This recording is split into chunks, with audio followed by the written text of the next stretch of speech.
বিএনপির ভারপ্রাপ্ত চেয়ারম্যান জনাব তারেক রহমান, আপনাকে আমাদের অনুষ্ঠানে স্বাগত জানাই। আপনি আমাদের শুভেচ্ছা এবং কৃতজ্ঞতা জানবেন। ডক্টর মোহাম্মদ ইউনূস, আপনাকে আমাদের অনুষ্ঠানে স্বাগত জানাই। আমরা আসলে অনেকগুলি প্রশ্ন আপনাদের দুজনকেই করতে হবে, সেজন্য আমরা একটু আপনাদের থেকে একটু টু দা পয়েন্ট এবং যদি কুইক একটু বলেন তাহলে আমাদের জন্য একটু সুবিধা হয়। আপনি গণতন্ত্রের পক্ষে লড়াইয়ে সামিল হতে বলছেন, প্রশ্ন কেউ কেউ করছেন, প্রশ্ন উঠছে, আপনি কি এইসব মামলা মোকদ্দমা থেকে মুক্তি পেতে ডক্টর মোহাম্মদ ইউনূস সরকারেরই পরিবর্তন চাইছেন? যত দ্রুত আমরা গণতান্ত্রিক প্রক্রিয়ার মাধ্যমে একটি নির্বাচিত সরকারের হাতে দায়িত্ব দিতে পারবো, তত দ্রুত আমরা দেশকে আরো ধ্বংস হয়ে যাওয়া থেকে রক্ষা করতে সক্ষম হব। যারা সংস্কার করছেন, প্রতিনিয়ত সংস্কারের কথা বলছেন, সেই সময় এই মানুষগুলোর মুখে সেই স্বৈরাচারের বিরুদ্ধে সাহস করে দাঁড়িয়ে কোনো সংস্কারের কথা আমরা বলতে শুনিনি। তখন কিন্তু শুধু বিএনপি বলেছিল, বিএনপির নেতাকর্মীরাই বলেছিল সংস্কারের কথা। করিডোর কিংবা বন্দর দেওয়া না দেওয়ার সিদ্ধান্ত অন্তর্বর্তীকালীন সরকারের অবশ্যই কাজ নয়। এই সিদ্ধান্ত নেবে জনগণের ভোটে নির্বাচিত জাতীয় সংসদ বা জনগণের ভোটে নির্বাচিত সরকার।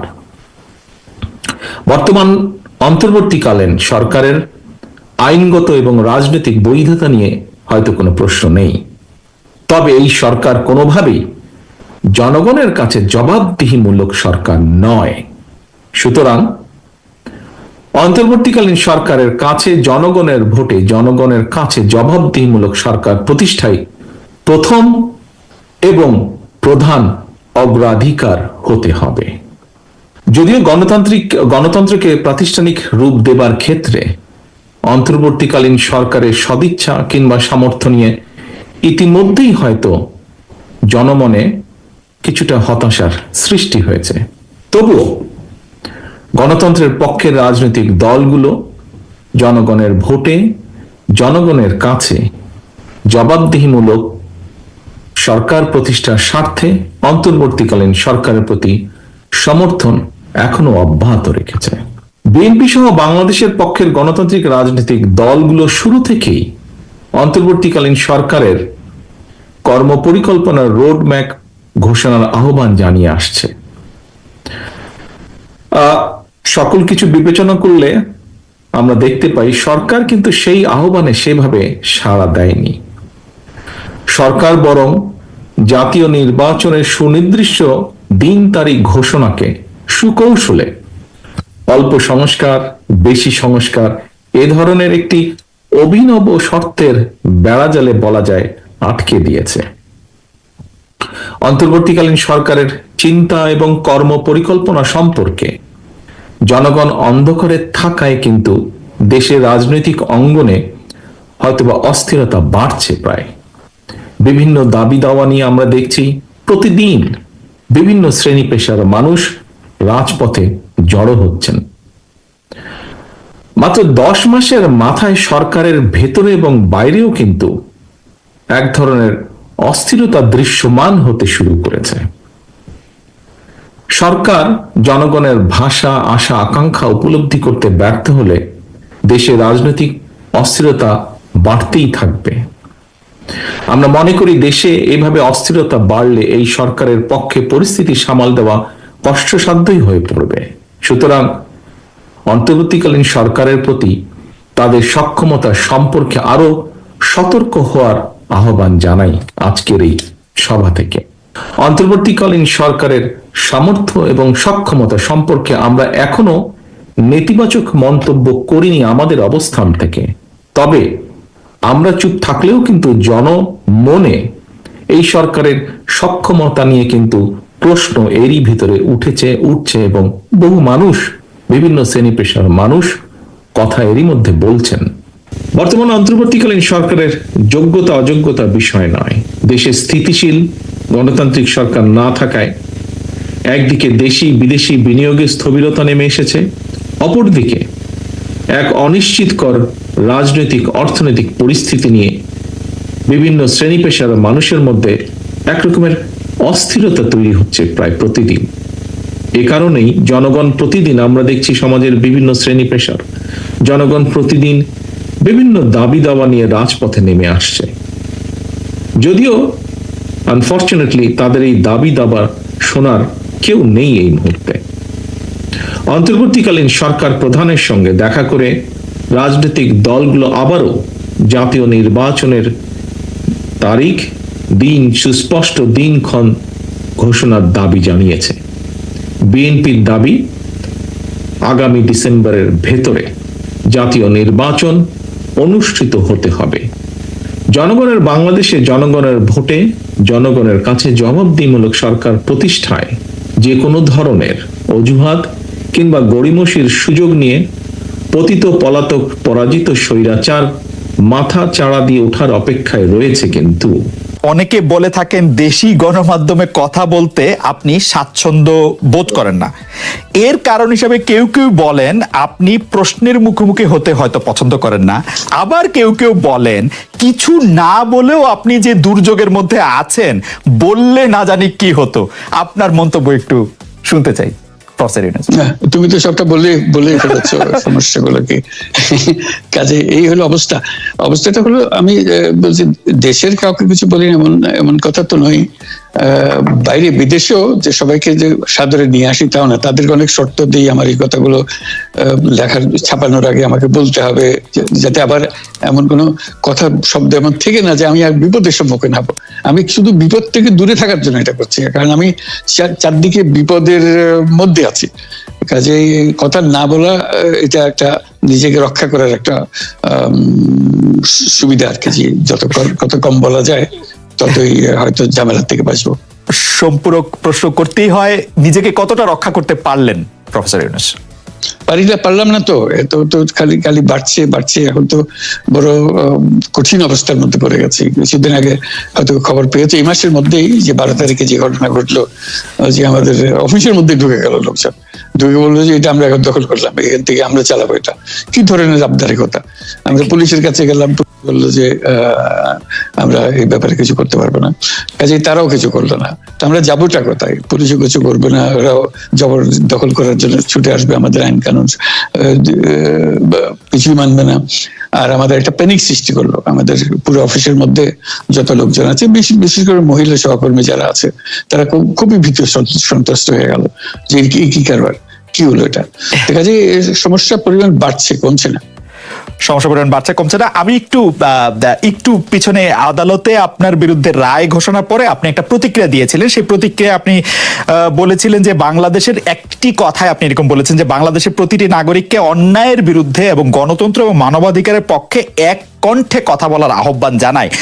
অনেকে এইটাকে দেখছেন হচ্ছে এরকম করে যে আপনি গণতন্ত্রের পক্ষে লড়াইয়ে সামিল হতে বলছেন। প্রশ্ন কেউ কেউ করছেন, প্রশ্ন উঠছে, আপনি কি এইসব মামলা মোকদ্দমা থেকে মুক্তি পেতে এই সরকারেরই পরিবর্তন চাইছেন? খালেদ, তুমি কি গণতন্ত্রের বিরুদ্ধে নাকি? হঠাৎ এটা নিয়ে তো গণতন্ত্রের কথা বললাম আমার জন্য। তুমি তো বলে তুমি বলবো যে আমিও তো আছি, কাজে আমাকে পৃথকভাবে বলতে হচ্ছে কেন? আমরা সেটাই বলতেছি। কাজে আমরা কেউ গণতন্ত্রের বিপক্ষে না, সবাইকে স্মরণ করিয়ে দেওয়া যে আমরা সবাই গণতন্ত্রের পক্ষে, মানবাধিকারের পক্ষে, আমরা ন্যায় নীতির পক্ষে, রুল অফ লর পক্ষে। এইগুলো না থাকলে জাতি হিসেবে আমরা টিকে থাকবো না তো।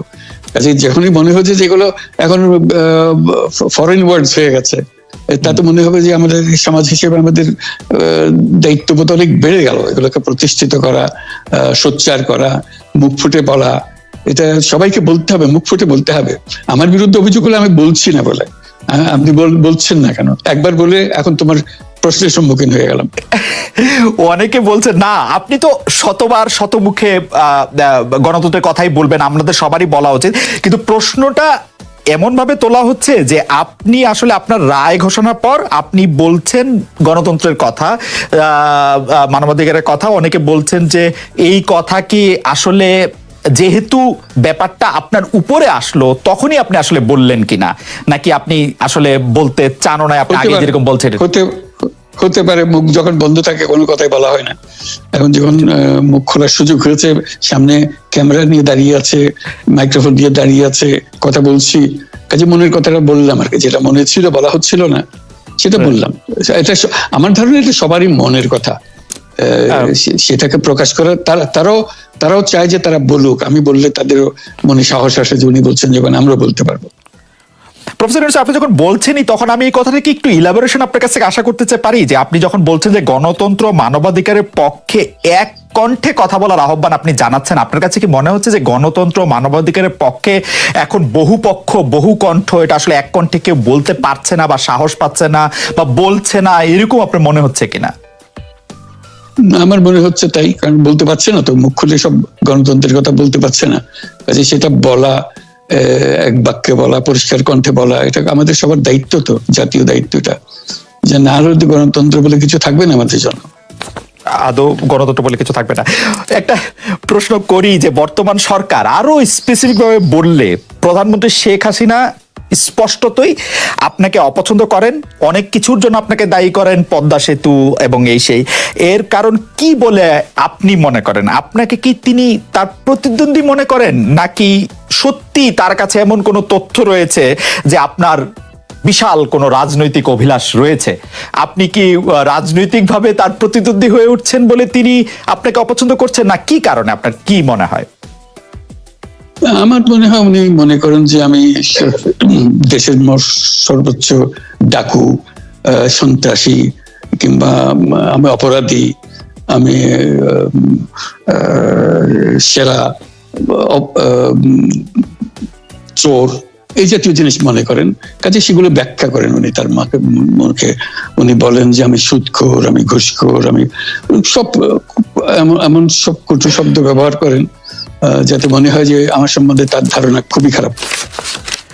কিন্তু এইটা তো এরকম ছিল না। আমরা দেখেছি যে 96 থেকে 2001 সাল পর্যন্ত নানাভাবে এই সরকারি বা আওয়ামী লীগ সরকারি আপনার সাথে, বা আপনি আওয়ামী লীগ সরকারের সাথে একসাথে কাজ করতে কোনো সমস্যা হয়নি। আপনি এইটার জায়গাটাকে একটু, ব্যাকগ্রাউন্ডটাকে আমাদের একটু বলা যাবে যে আপনার কাছে কি মনে হয় কেন এই শত্রুতার বা কেন এই অপছন্দের বিষয়টা একটু সৃষ্টি হলো বা তৈরি হলো?